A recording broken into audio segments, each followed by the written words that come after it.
A un nuevo Norte Play. En este instante estamos iniciando una entrevista con Julián Sblinderman, disculpen por ahí la pronunciación.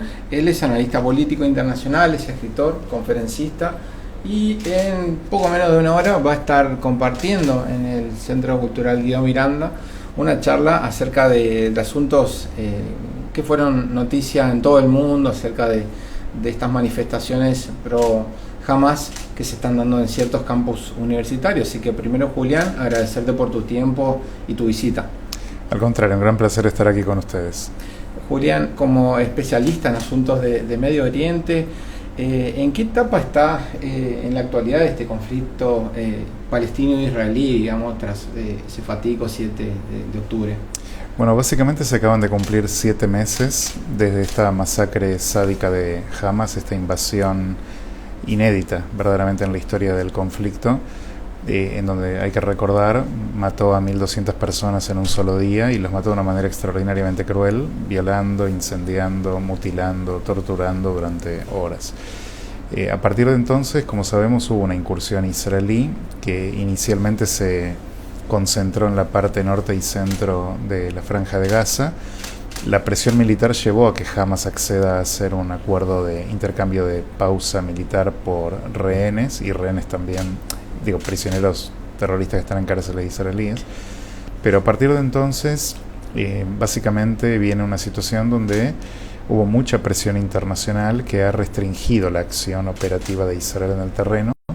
Y a 7 meses hay una situación donde en este momento Israel no puede alegar que ha cumplido 2 de los objetivos centrales de la guerra, que eran liberar rehenes y eliminar a Hamas. Entonces la realidad es que hay una situación donde la presión internacional está restringiendo seriamente el accionar de Israel en Gaza. Julián Sblinderman está compartiendo con nosotros. Él va a dar una conferencia en poco menos de una hora en el Centro Cultural Guido Miranda. Nos da un poquito el inicio de este panorama de lo que está sucediendo en la actualidad. Julián, hay ciertos fenómenos, situaciones que ocurren en un punto del globo, pero que tienen repercusiones, rebotes, como se le dice, en otros. En este sentido, lo que está pasando en estos campos universitarios norteamericanos como primera potencia del mundo, ¿cómo lo observas? Es un desarrollo muy inquietante, primeramente porque lo que era parte interna de un claustro académico que famosamente se los conoce como Torres de Marfil, porque lidian con ideas que están un poco fuera de la realidad a veces, en este caso se propagó a toda la sociedad, y lo que se llama la corriente woke, ¿no?, que es como cuya principal arteria teórica es lo que se llama la interseccionalidad, que ahora voy a explicar qué es eso, viene de alguna manera contaminando a toda la sociedad norteamericana y de hecho mundial, pero es un fenómeno del mundo libre fundamentalmente, del mundo occidental. Y esencialmente lo que estamos viendo es manifestaciones, algunas violentas, todas ellas cubiertas de simbología del nacionalismo palestino histórico o del yihadismo global en general, donde están elevando pancartas de enemigos antioccidentales viscerales. Es bastante curioso. Se han visto en los campus de Columbia, por ejemplo, de la Universidad de Los Ángeles, banderas de Hezbollah y de Hamas, que son grupos yihadistas que albergan la esperanza de la destrucción no solo de Israel, sino del mundo libre, de Estados Unidos, de Occidente. De modo que es por lo menos curioso el fenómeno. Ahora, ¿por qué ha pegado esto tan fuerte? Primero creo que porque en general la cuestión palestino-israelí está recibiendo mucha atención internacional. Históricamente este fue el caso.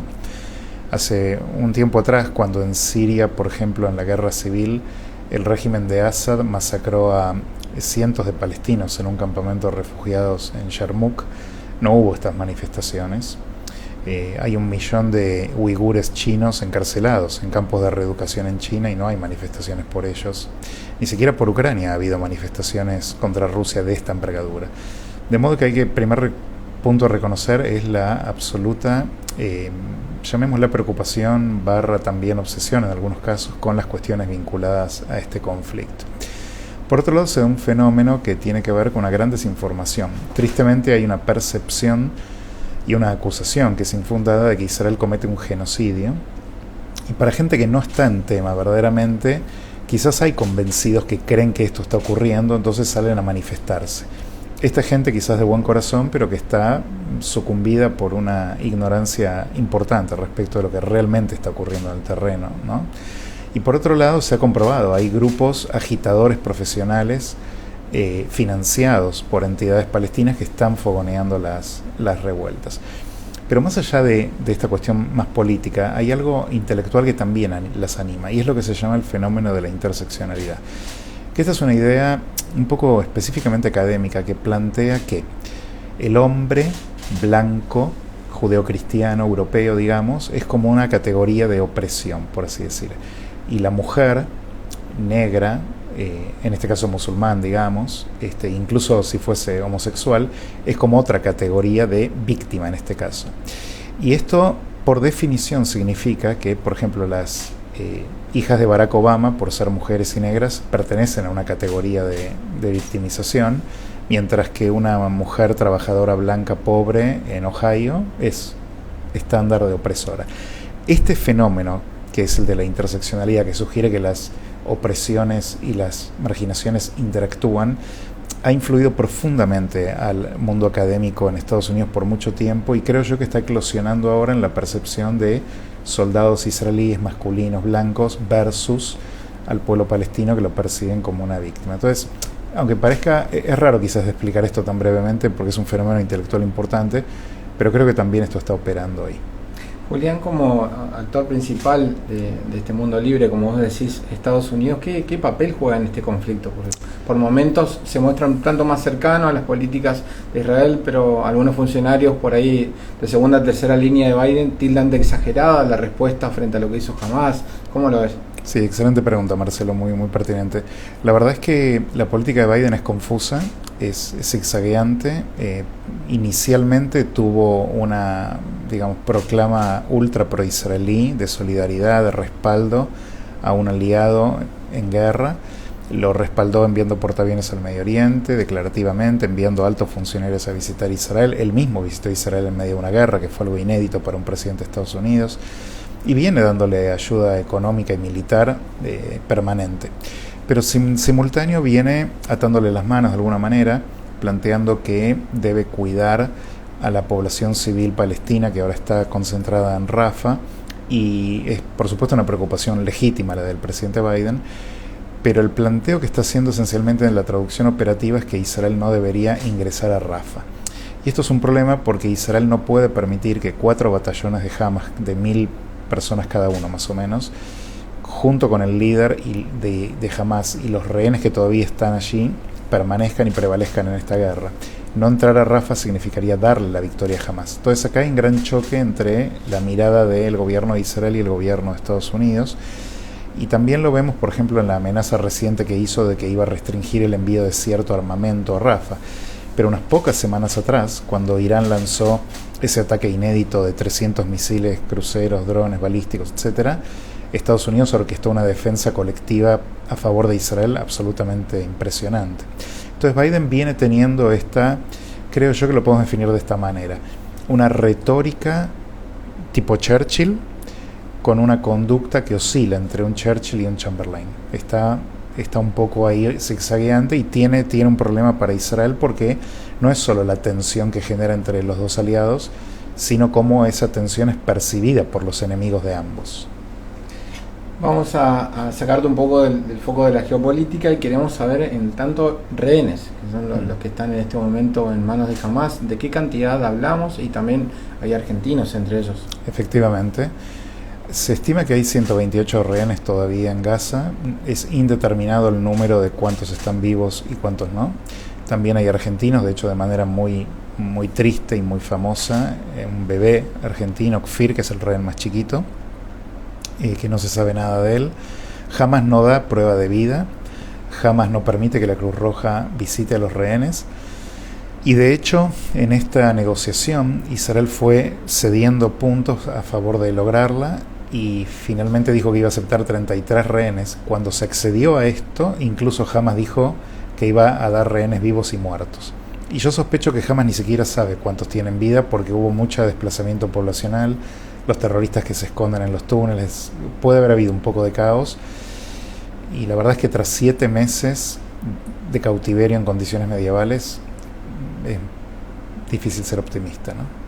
En cuanto en lo que es el terreno de las negociaciones y la diplomacia, ¿se está pudiendo avanzar en estos rehenes argentinos?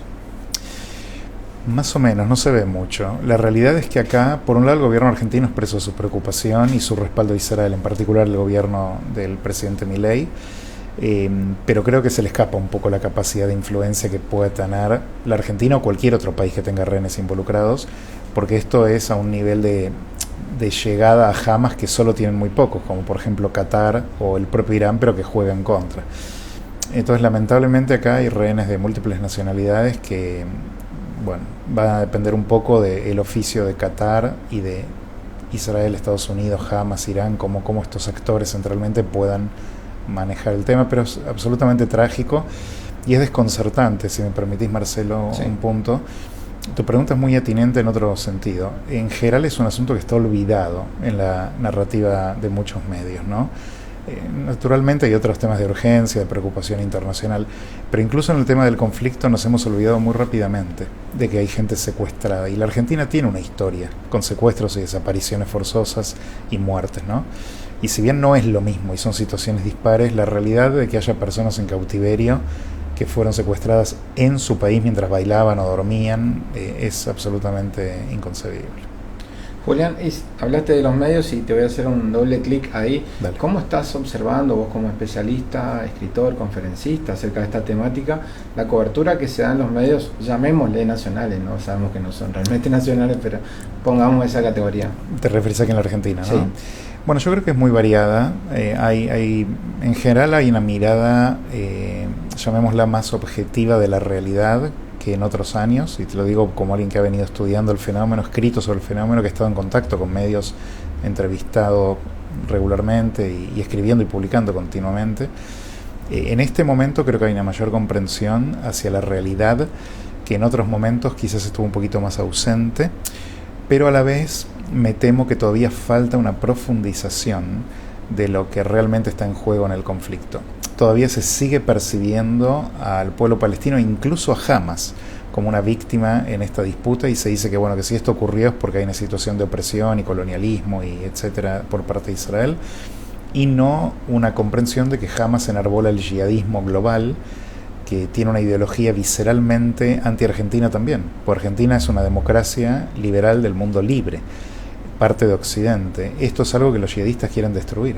Ellos no quieren nuestra libertad. De manera que en realidad acá me parece a mí que hay que hacer un poco más de hincapié en educar a la sociedad argentina, a la opinión pública respecto de lo que representa lo que se llama el yihadismo, de lo que es Hamas, de lo que es Hezbollah, de lo que es el propio Irán, que hay que recordar que mató a argentinos 30 años atrás aquí. De manera que en este sentido yo diría que este es un punto que vale la pena ahondar un poco más, ¿no? ¿Crees que se da la dinámica misma de los medios de por ahí tocar los temas por arriba, cierta simplificación, o ves alguna tendencia a poder contar de esa manera las cosas? Se juegan un poco las dos cosas, no hace falta dar nombres ni nada, estamos hablando en términos generales. Creo que por un lado hay una urgencia mediática de que tienen que saltar de Ucrania, Taiwán, Israel, Colombia y un montón de temas que siempre son preocupantes en la urgencia del momento. Y también me parece que hay a veces un sesgo, lamentablemente, que se da, donde no siempre se cristaliza a favor de la objetividad.